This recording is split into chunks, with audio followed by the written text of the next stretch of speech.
मायावती के बीएसपी के वारिस और बीएसपी के नंबर 2 नेता आकाश आनंद इस वक्त हमारे साथ हैं। ये जा रहा था कि अगर देखें तो बीएसपी खत्म हो रही है, बीएसपी का जो जनाधार है वो घट रहा है, बीएसपी का जो वोट शेयर है वो लगातार कम हो रहा है, सीटें बिल्कुल कम हो गई, विधानसभा में 1 सीट। इस तरीके से अगर जब आप सुनते हैं तो आपको क्या लगता है कि सचमुच पार्टी बहुत मुश्किल में है, बीएसपी खत्म होने की स्थिति में आ गई थी? देखिए, बीएसपी एक पॉलिटिकल पार्टी से पहले एक मूवमेंट है, एक मिशन है जो बहुत सालों पहले शुरू हुआ था। तो ये 5-7 साल में ख़त्म नहीं हो सकता।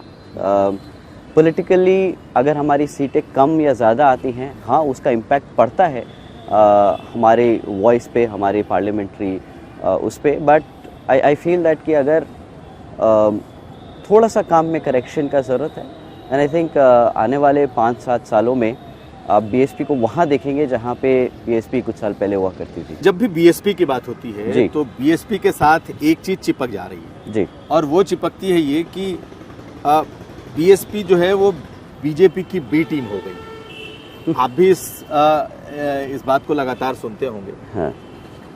आपको लगता है कि ये ऐसा एक सवाल है जो चिपक रहा है आपके साथ? देखिए, बीजेपी की बी टीम होना ये तो प्रोपेगेंडा है। अब आप देख रहे हैं कि किस तरीके से टिकट का डिस्ट्रीब्यूशन हुआ है। टिकट के डिस्ट्रीब्यूशन में ही बता सकता है एक आम आदमी कि भाई कौन किसका वोट काटने के लिए किसने प्रत्याशी खड़ा किया है।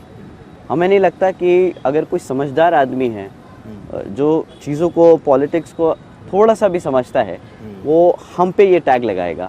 हाँ, बेशक प्रोपेगेंडा फैलाने वाले तो बहुत सी पार्टियां हैं, बहुत से लोग हैं जो बीएसपी को बीजेपी की टीम बोलते हैं, बी टीम बोलते हैं। पर अगर कोई आज मैदान में खड़े होके एक्चुअली उनकी कमियों को गिनवा रहा है, उनके मुद्दों पे उठा रहा है, जो गलत हुआ है उन मुद्दों को उठा रहा है, तो आई डोंट थिंक सो कि बीएसपी के अलावा और कोई है आज की डेट में। बहुत बड़ा वर्ग है जी, मुस्लिम मतदाताओं का एक बहुत बड़ा वर्ग है जी, जिसका भरोसा आप पर हो नहीं पा रहा है। किसी समाज के भरोसे को जीतना, आई थिंक ये गलत तरीका होगा पुट अक्रॉस करने का।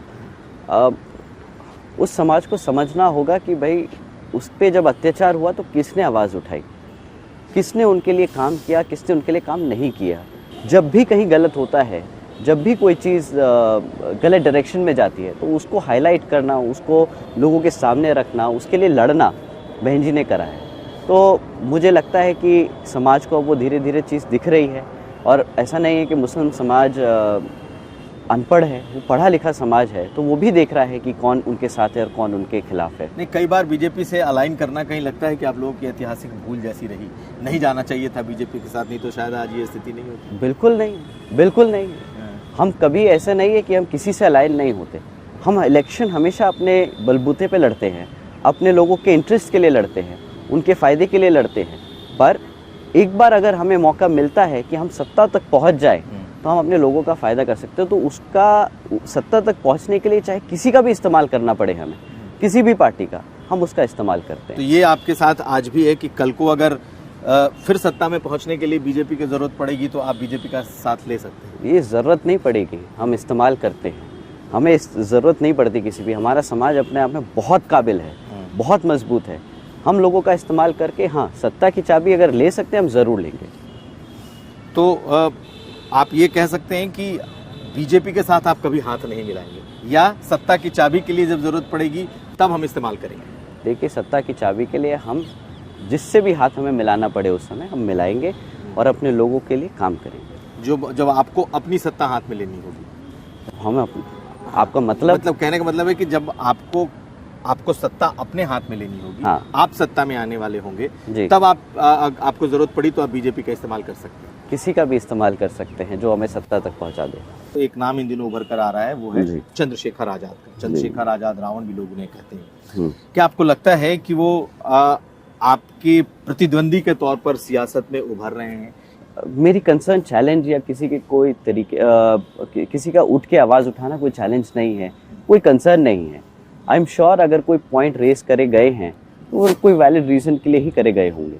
पर जो तरीका इस्तेमाल किया गया है वो बहुजन समाज की आइडियोलॉजी से बहुत अलग है।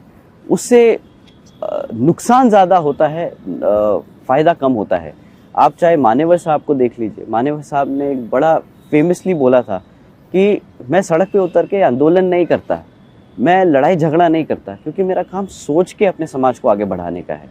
तो सही तरीके से वो जो रास्ता दिया हुआ है मानेवर साहब ने, उसी को इस्तेमाल करना चाहिए।